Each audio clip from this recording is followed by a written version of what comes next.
Killing print is the scariest decision in publishing. Today's guest helped a 30-year-old magazine do it and live to tell about it. And we're going to talk about it. Welcome, Wally.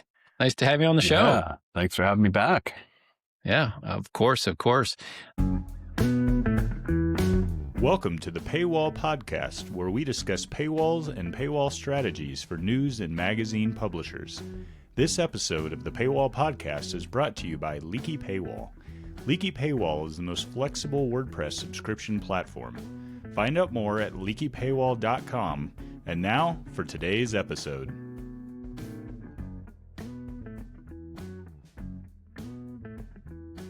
Before we jump into this drama over the past year or so, I just want to do a quick intro. So if you're new to this, Wally is a partner. He runs a company called 50 Fish in Yarmouth, Maine, I believe. Correct. And we've been working together for many, many years with many publishers. And from my perspective, your job has been essentially taking subscription publishers and helping them grow things, grow their audience, grow subscriptions, grow advertising, the whole package. Does that sound about right? Yeah, that's right. We're a digitally focused company, and working with the publishers is a natural fit. So we've been around since 2007, so almost 20 years now. Mostly in the e-commerce side, but for the last 10 years, we've been helping publishers as well, which has been a lot of fun. Yeah, absolutely. Lots of potential there. Okay, so we're going to talk about Brew Your Own magazine. Here's the spoiler, BYO.com. And I'll just pull up the publication here if you're watching this on YouTube. And can you give me a little background of them? They deal with the Brew Your Own crowd, right? They've been around for a while. Yeah, it's a home brewing magazine that, has been around since the 90s. Tons of great evergreen content, which is amazing. Recipes, things like that. They're constantly adding to it, but the content is topical. If you're into brewing, this is the source, and where to find information. Gotcha. And so they've been around for 30-ish years. They were originally a print publication, right? And they were. I will say, though, they have been doing digital for quite a while. Okay. For a long time, the digital portion was just a free piece. And then they went and they had a hard paywall before they joined you folks at Leaky. But digital has been part of their plan and their offering for quite a while. Okay. Now, when you joined them to help them sort of really turn on, I think it's their BYO Plus product. What kind of shape was print in at that point? Honestly, we thought it was fine. Okay. We started working, and I actually dug back through my notes to see. We started working with Brad and the BYO team back in 2023, so not that long ago. But print seemed to be okay. They were transitioning. Their fulfillment house had been bought by another larger organization. Mm-hmm. So that added some complexities of tying everything together from the website ordering into the new company. But from our initial talks, print was a part of the mix, and we were just going to try to grow digital as an offering that we were going to add into the mix as well. So what triggered the let's kill the print conversation? I don't know. Honestly, it didn't. It came to us probably in January of 2024. Brad and I talked about it, and the decision was made at that point. So I think a lot of things go into it, and I think it's something that all of our publishers who do print deal with. Pete, you gave us some stories of people who tried it and, went back. A couple of your clients that maybe went back to doing some print in some form. Right. But yeah, this was January 1 announcement to us that we were making the move. And that sort of escalated a few things. And so 2025, the whole year was digital only. Is that right? 2025, correct. Yep. So the last print issues delivered in, I think it was the January, February issue of BYO delivered in 2025. And that was it. That was from that point forward, we've been digital only. Wow. That's wild. So it's been a year and almost a half, not quite where Correct. It's okay. Yeah. So tell me, give me the spoiler. Is it working? Yeah, I think so. I mean, his industry is interesting because there is a little bit of a decline in people who are brewing beer, a little bit of a decline in people who are even just recreationally drinking alcohol. So the industry is tough, but I think he's making a good go of it, and he has some really creative ideas. He's got a great product, and we're here to help him see it through. Okay.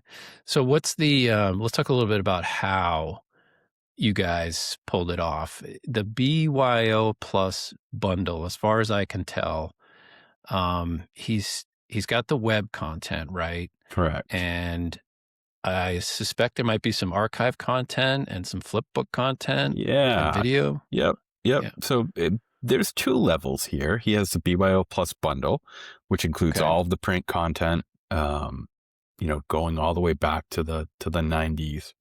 And then we have the Nano Plus content. And Nano is really for somebody looking to start a home brewing business, or there's in-depth workshops that you get access to, content more around the brewing business rather than just being able to brew some beer at home.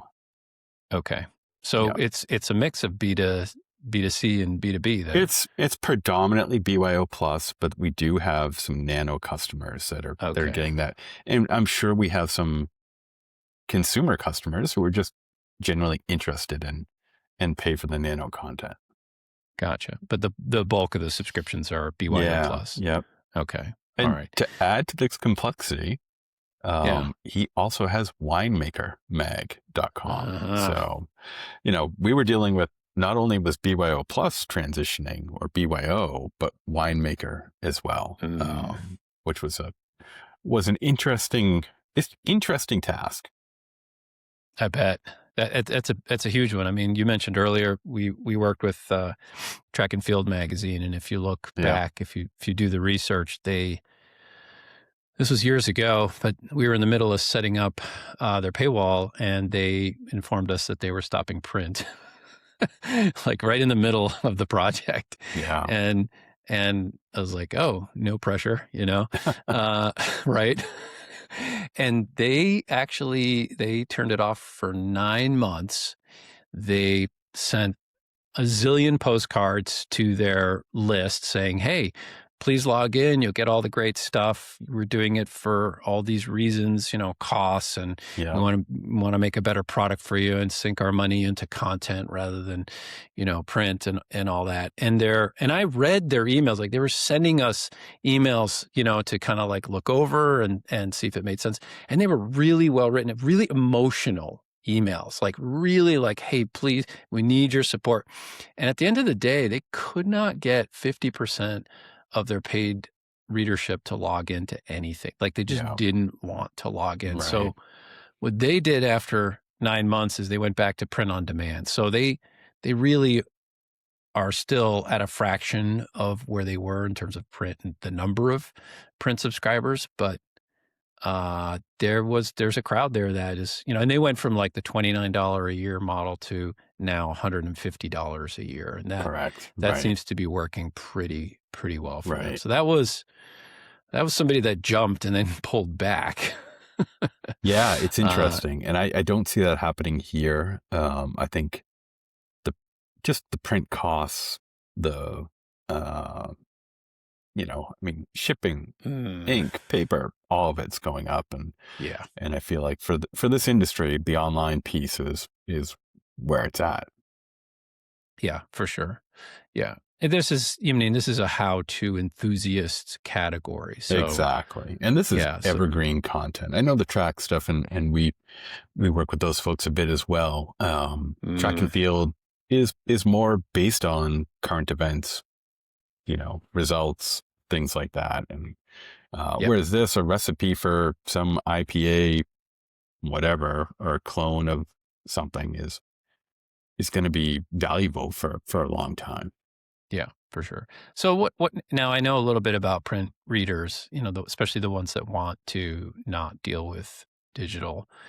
In the transition, were there any like painful points there where readers just churned? They're just like, "Hey, I'm out," or was there something in the transition that kind of helped smooth the way? I think there was some of both. I think the big thing that the BYO team set out to do that was successful was they came in with a plan, and it wasn't a 2-month plan like we're shutting this down.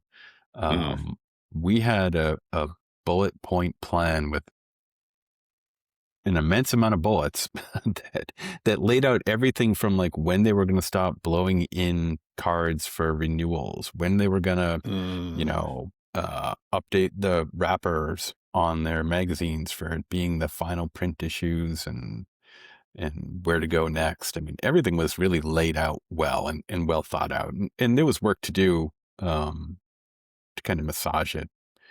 But having that plan was huge.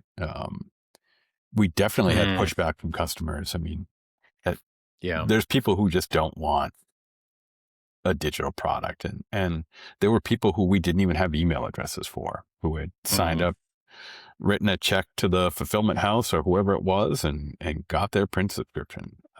So, dealing with that puzzle and trying to get those folks moved over, if we could, was interesting as well.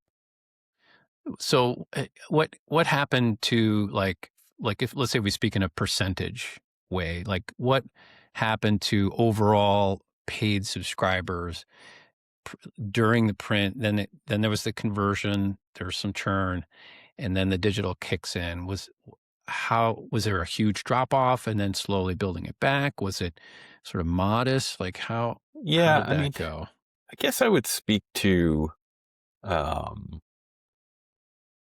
the most troubling folks were the folks who were print only, who were really legacy subscribers.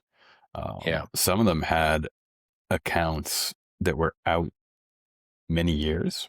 They had bought several years and there was that liability still owed to them that we have to fulfill. And we are doing that on the digital site. We had people who just decided that this was a good a time as any. That Brad and his team dealt with folks that just decided, well, I'm not brewing beer anymore anyway, so now's a good time as any to just stop. Got it.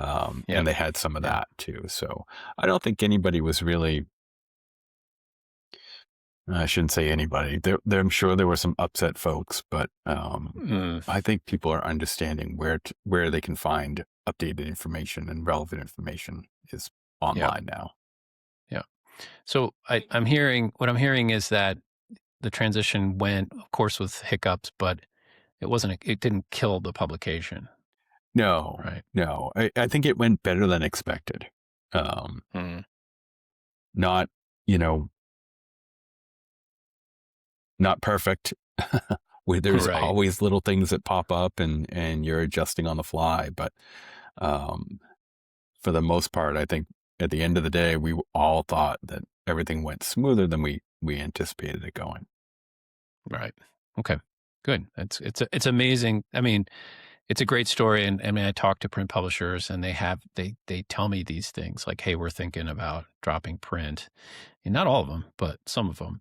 And, they're even with some really, really big print runs, just looking at efficiency. And like you mentioned before, the cost of running print today Oh my is gosh. Yeah. gotten out of control. Yeah. Yeah.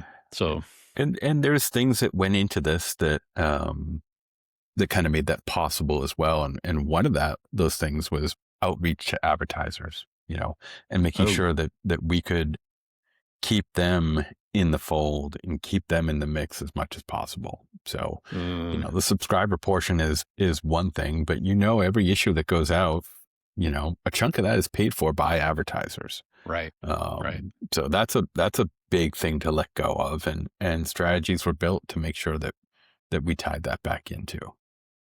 So how did BYO retain advertisers? What was sort of is there a main push? The big thing for them was that they still produce a print replica. So while they're digital only, and Pete, if you scroll up and go to the issues page, on the top right there, you'll see issues. Yep. So while they are print only, we still produce up till current date a print replica issue.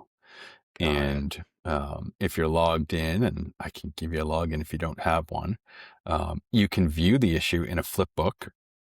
Okay. We also paid very close attention to our advertisers, and we have rotating banners both top and on the side of the content here. Yep. And then within the content as well. So, Got it. Special attention was paid to make sure that we're giving these folks the presence that they should have. Yeah. Yep. And then every flipbook, we're using a flipbook reader in here. Yep. Has links out to the advertisers. And we have built in analytics that we can track these now. So we're able to track, flipbook opens and really kind of see where people are going and how they're using it, and what, what's important to them. And the advertisers, not all of them stayed, but a good portion did. And we're giving them a good value for it. That's amazing. And I assume that if you're tracking a link that's clicked in a flipbook, that's probably that's like a high intent click. It should be. Somebody's like opened the flipbook and they're like into it. They're engaged. Correct. Yeah. Cooking through it, as much as you and I might not like a flipbook, or at least I don't. Yeah. Some people do. They love them. It's not ideal in all scenarios, but here it works. I mean, I think the content, and we could talk about content organization as well, but the content in a magazine is organized different than the content on the web. And some people just prefer to kind of flip through it. And we can give them that experience. So you do see engagement on the flipbook. That's what I'm hearing. We do. Yep, we do. That's amazing. Yeah. That's amazing. Any idea like what the ratio is for flipbook readers versus web readers? It's not as much. I don't have the exact number but in mind, I'm would think 20% of the people use the flipbooks, but it's enough to kind of keep it going. And, the majority of the content hits are on topics that they're interested in, or Yeah, let's talk a little bit about content structure, because I think I know what you're talking about. Yeah. If you could explain that, sure, like print versus web. Yeah. Yeah. I mean, we see a lot of times when we deal with print publishers who have been print publishers forever, they tend to organize things by departments or by content type, and they think of it in the way that they build out their magazine. What we really want to do is organize it by topic. What are people looking for? What are they going to engage with? So previously, BYO, their navigation had, articles, projects, videos, things like this. And it wasn't really like you may want to see a video, but a video about what? It Right. really didn't explain to us what it was, but that was like the sections that they had laid out and how it was going to be organized. So Gotcha. we did a really in-depth audit and dive into the content. And this was probably the biggest part of the project was just, we reorganized all the content, Right. and put it in Right. buckets that made sense, both from an SEO perspective and from just a Uh, user experience perspective. So yeah. Yeah. I see that on the site, styles and recipes, brewing, tips and troubleshooting, ingredients, equipment, yeah, it's like, you want to resources, learn nano about brewing. kegging or Yeah. whatever it might be. It's in Right. equipment, Right. Right. so Yeah. That's great. Okay. Yeah. That's something that, that's strikes very, very true. It's like, I want to know about this style of beer. Where do I find that? right. Right. And then you can find it. And if we're Um, taking away print, we need to make sure the website is a really valuable tool, yeah. So if we're going to take Yeah. something away, the site better be good enough to kind of support that business going forward. And, Yeah. For sure. the BYO and Winemaker team bought into that, and it's a beautiful site, and it Yeah. has really worked well. You did a great job. I mean, you always do, but it's like eye candy for beer makers. Yeah, totally. It's good. All right. So I'm going to kind of shift gears a little bit here. Did a little research on some subscriber feedback in the forums, which was interesting. People who had, like you mentioned before, they had renewed like for 2 years before the announcement. But the thing that I sort of pulled forward was an anxiety, like I lose access to the content I've paid for when I stop paying, that type of a feeling. So was that sort of anxiety addressed by the Flipbook, or is there a PDF download available as well? Yeah, I mean, I think that helps from the Flipbook, being able to, access it wherever, and there is a download capability in there. Gotcha. And part of that is some people want to read this if they're traveling, if they're on a plane or whatever it might be, and you need to be able to download it to be able to look at it and Right. and kind of keep it. Right. That's a great question, though, because you do, when you're collecting back issues, you have them all sitting there in front of you. But I think what we're trying to do, instead of providing you a library of things to kind of dig through, we're providing a resource now. If you have trouble doing something, or you need help or advice, or a recipe, it's a pretty inexpensive cost to have this resource with thousands of recipes and thousands of troubleshooting articles at your fingertips. Is there a way to reach out if I'm a subscriber and I get through an article or something, I'm like, oh, I got a question, or is We there? have a contact button, and I'm sure they get questions like that. All That the would time. be probably something from the customer service folks. And Yeah. I'm sure, their team gets a lot of questions like that. Yeah. I'm always looking for added value to sell a subscription. Yeah, that's a right? great idea. Yeah. And it's like a place where you can get an answer. I mean, and today with AI, I've had publishers say, hey, is there a way to search through the articles, and you don't even need AI for that. You could do that right through WordPress search, but Right. but that kind of stuff. Okay. So let's keep going here. All right. So it's been a year and a half. Advertising's doing okay. That's cool. I got kind of a weird question for you. Is there anything that BYO can do now with this new, with your new setup that they couldn't do when they were running print or had their old website? Were there any advantages to coming up with a more modern architecture? I guess Well, topics is one that you came up with. yeah, I think So I think there's twofold here. So we are still doing a print replica in digital format. So Yeah. you can still view it as if it was a magazine. But the content strategy, and this took months to get it right, and then more months to kind of implement it, was the big thing. And really breaking things into buckets that they did not have before. There wasn't a section about ingredients or equipment or, the basics of brewing beer, which is a great SEO piece. That stuff sort of got lost in a site that was really built on departments. So it comes Yep. really back to that content strategy and layout. Yep.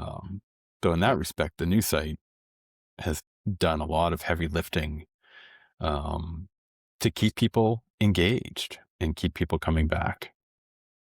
Did you also notice a traffic change? So you went from the old site to the new topically arranged site? Yeah, we did. We've seen traffic go up a bit. Traffic was starting to go up a bit anyway, just before. So there was a transition. So the new site came after, the new site came late 2025. There was an interim, like an MVP site that we put up that had all the digital issues and things like that in it. But we didn't actually get to launching this brand new look until later in 2025. The big reason for that was just the effort that goes into to the transition. That took up a bunch of our time early on to kind of get that right and make sure we had everything in place. So Yep. Interesting. Okay, here's another tough question for you. So if you put yourself back to the end of 2024 when things were going to basically get, the print was going to get turned off and digital only was going to be turned on, is there anything you would have done differently in the whole project and the process of migrating somebody from print to digital only? And I ask this, of course, because I get publishers that, they're always curious, like, what did somebody do or what actually worked? What were the hitches, Yeah. I give credit to the BYO folks for being as organized as they were from the outset. So like I said, when he announced and told me that this is what was going to happen, there was the basis of a plan already on paper. There's always things we would do differently after seeing how people react to them. There might have been an email flow that was not quite right that we should have changed. And that comes back to every client's unique and different. And as you transition, different needs are going to require different efforts. So there's not one thing I think we would do differently. I think maybe getting outreach a little sooner on the paid people, the print only folks would have been good. We did that a little bit later in the game,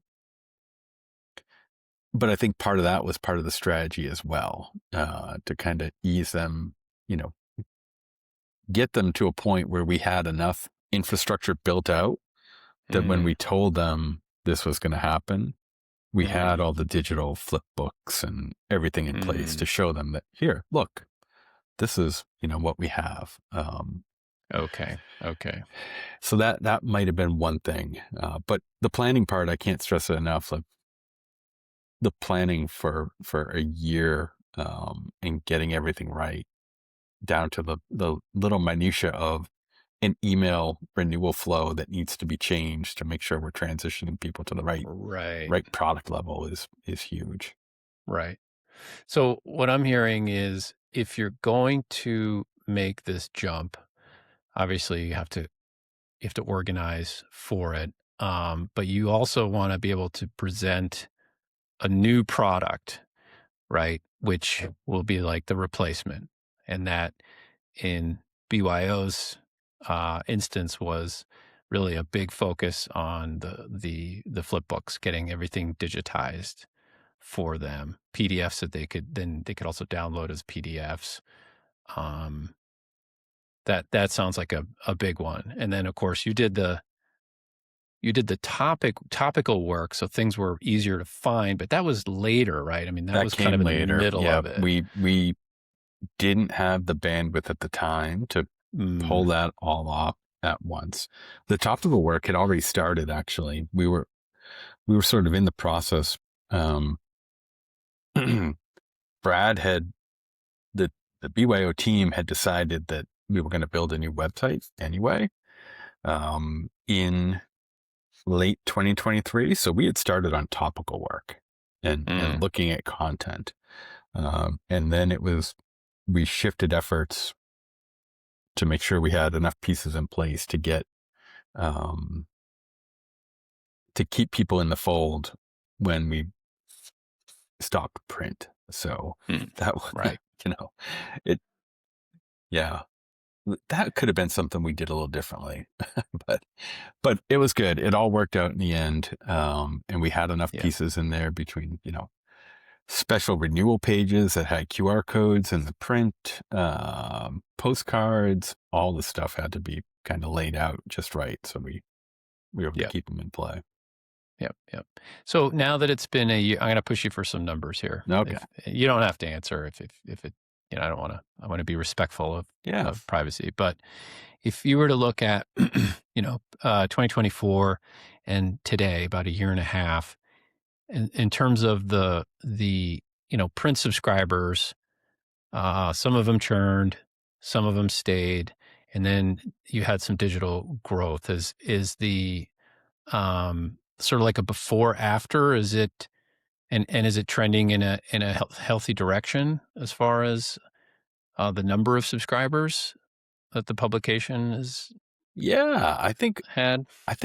in some ways we're excited about the future, because we are digital now. So that's our growth pattern, and we can now implement, different marketing strategies to really go after digital folks, which is great. And that's, this summer, that will be our effort to really kind of push that. But you do lose quite a bit. I mean, you have to reconcile if losing,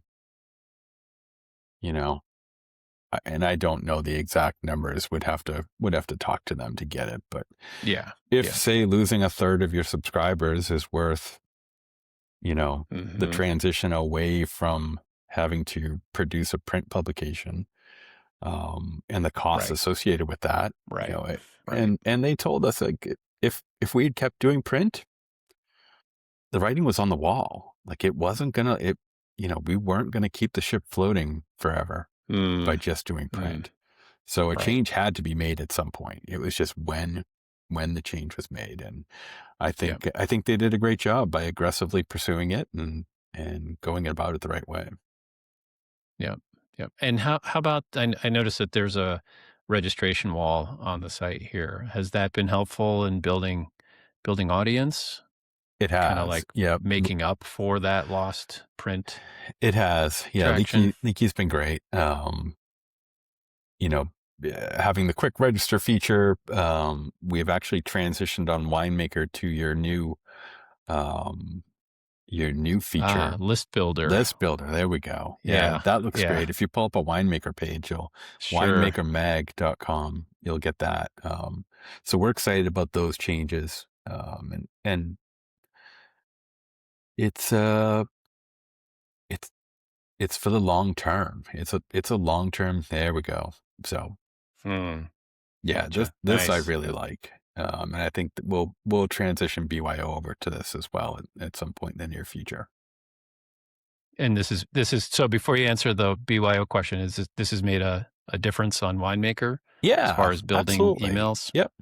It's definitely, between this and some opt-in monster forms and things like that, where we're able to kind of gather as much as we can.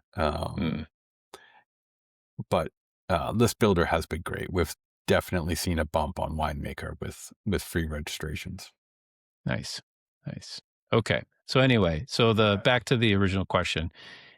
Would you recommend that publishers, really lean into the free registration?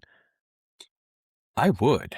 And I think those that aren't, are really missing the boat. We see that email almost becomes your product at some point, because now you don't have print. Your email is sort of the way to get in touch with your people. A new article is out, new video, whatever it might be, that really becomes your product.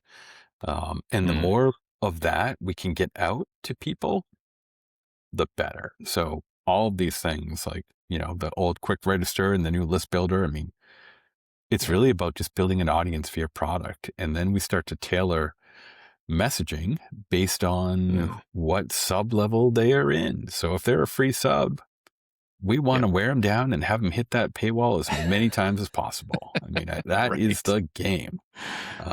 They're into the content. Eventually we're going to get them. Right. And I think, the bigger your list, the better. So absolutely. I think that, awesome. Going forward, that's a huge win for folks.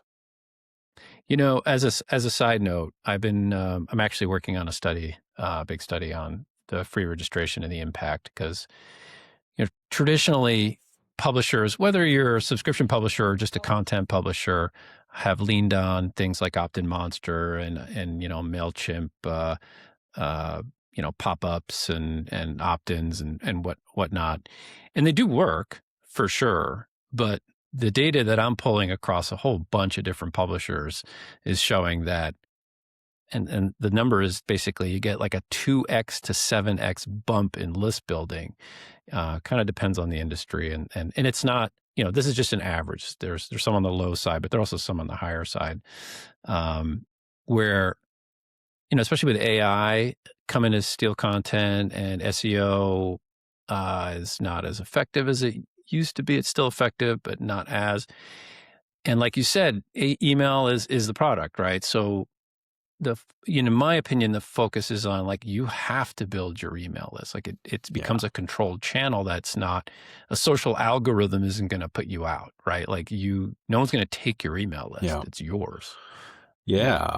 And I think there's strategies, and I totally agree. And you and I have talked a little bit about the AI piece and how that plays in. But, we even have publishers who have a couple great pieces of content out there, and they drive hundreds of thousands of views to this one or two pieces of content. Right. And the trouble is, if you have a metered paywall and everybody gets one article free, most people are just reading that article for free. Right. Because they'll hit that article, they might bounce to another and be like, no, I'm good. What we've done with those is, if we have a couple pieces of content that are just huge drivers of traffic, we will give away about half the traffic, half the article, using your leaky paywall lead-in block. And then we'll put up like a quick register block and say, like, get them hooked. Like, you want to read this article? Great. Here it is. Give us your email. So we're not locking it down. We're really trying to give them all the bait we can, and get them to subscribe. So there's little tactics like that can make a big difference. Dang, that's a good one. I'm going to steal that one. So so if you're listening to this, find a few pieces of content that are like your big magnets for search or social or whatever. You're always getting traffic on it. Yeah. And then we have an extension called lead-in. Is that what it's called? I forget. But so we use it sits at the bottom of I can't remember what the plugin's called either. If Jeremy was here, he'd know. It sits at the bottom of the WordPress block, and it's just a leaky paywall lead-in. And that allows us to put as much of the article in as we want. And then we just lock that article down. So the lead-in gives them about half of it. And then we ask for the paywall. Right. So you gain reading momentum, especially on a long form article. Absolutely. So especially for a niche publisher like BYO. Yeah. So you get reading, you read a number of paragraphs, you're into it, and then boom, you have to register to and you finish can that. strategically, if there's like an H3 partway through with a neat headline, that you end it there. So then they're like, I want to read that part. But nice. But that's worked really well for a few clients. If they have these, 3 or 4 pieces of content that always work, lock them down, put the lead in, and drive subs that way. Awesome. Stealing that one. That's a great tip. For it. That's awesome. So Wally, where can people find you if they're looking for you and they say, hey, I need help with my publication? Sure. You can email me, wally@50fish.com. We are really bad at doing our own website, but 50fish.com is out there. It looks like an e-commerce agency, which we are, but we do tons of marketing and publication work as well. So yeah, that'd be great. Awesome. All right. Well, Wally, thanks so much for coming on and sharing your wisdom. This is a topic that I know a lot of publishers in the print space find super interesting. Word of it, just start the process early and look through everything, every flow, every renewal, every piece of content and contact with a customer is important. Yep. Awesome. Yeah. And get the digital side, the digital product really shaped up beautifully. Yeah, absolutely. For sure. Thanks, Pete. All right, Wally. Thanks a lot. Catch you later. Yeah.